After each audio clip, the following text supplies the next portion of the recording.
Hello, it's Mr. Baker. I've devised a simple fill-in-the-blank study sheet for you to complete as a resource for the information in this recording. I suggest you fill it out as you listen so that you can later use it as a study guide. Also, for credit for listening to this particular recording, submit a discussion question on the Google form that you'll find in Schoology. Henry IV is a main character in 3 of the history plays, but he never commands the spotlight. In Richard II, he is an aggrieved cousin to the king, who returns from exile to claim the lands that Richard has confiscated. Richard, though, is so hapless that he falls into Henry's hands. While Richard is a very weak character, he utterly commands the stage with his theatrics and astonishing poetical speech. His tragedy certainly keeps him in the spotlight. In our play, and in the second part of Henry IV, Henry has fewer lines than other characters. By contrast, Henry V has almost as many lines as Hamlet, the wordiest of all Shakespeare's characters. Furthermore, Shakespeare depicts Henry as chronically beleaguered by rebellions and intrigues. The rebels command attention, and both plays contain sprawling tavern scenes in which the king does not even appear.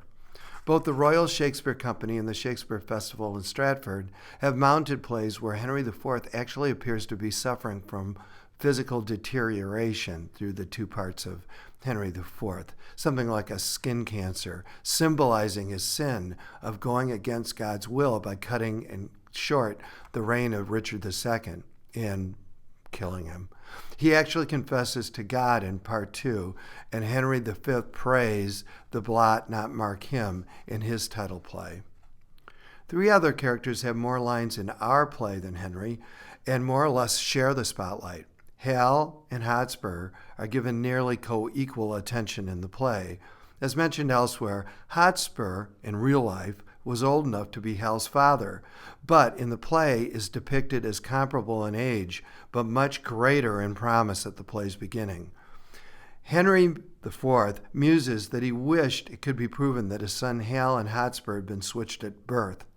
Hotspur thus serves as a nemesis to be overcome so that he can prove himself worthy to be a king. Shakespeare arranges for a non-historical, hand-to-hand battle to take place between the 2, Hal and Hotspur, for this purpose. Hal is set up in opposition to the rebel who would topple his father and prevent his own accession to the throne. The Henriad, as the 3 plays in which Hal appears are called, culminates with Hal becoming a great hero king in Henry V.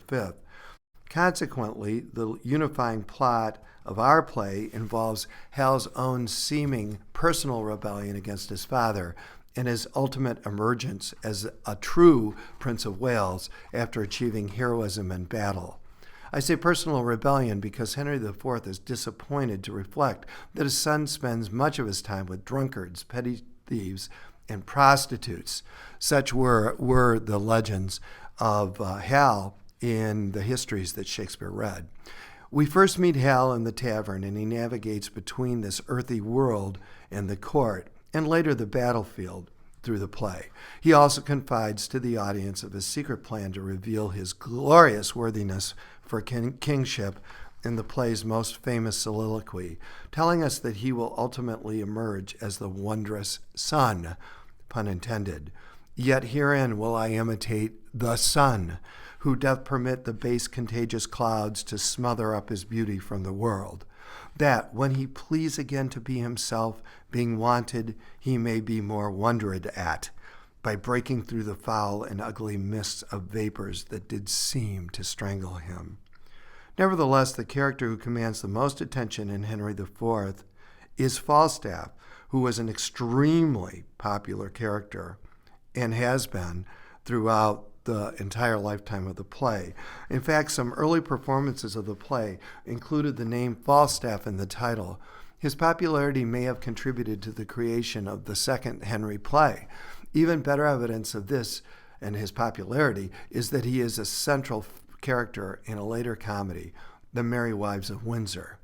One early source indicates that this comedy about Falstaff, The Merry Wives of Windsor, was expressly requested by Queen Elizabeth I, who wanted to see Falstaff in love. Shakespeareans through history have endlessly debated this fascinating character. Does he exist as a kind of alternative father figure for Hal? Is his place to provide a kind of comic commentary on the politics of the play? Is he a more sophisticated version of the character Vice of the ancient morality plays, who used to be beaten off the stage and removed from the main character's life?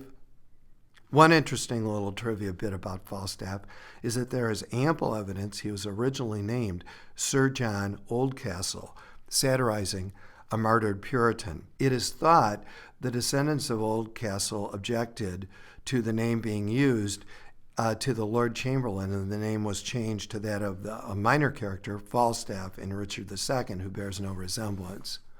At the same time, it appears that Shakespeare originally intended the characters of Peto and Bardolph to be named Harvey and Russell.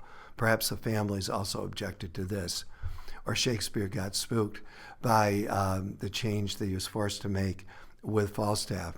No matter now, Falstaff is one of Shakespeare's greatest inventions, and we will certainly enjoy discussing him in greater detail in class. Now, don't forget about the study guide.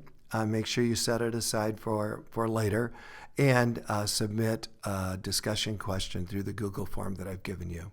Thanks for listening.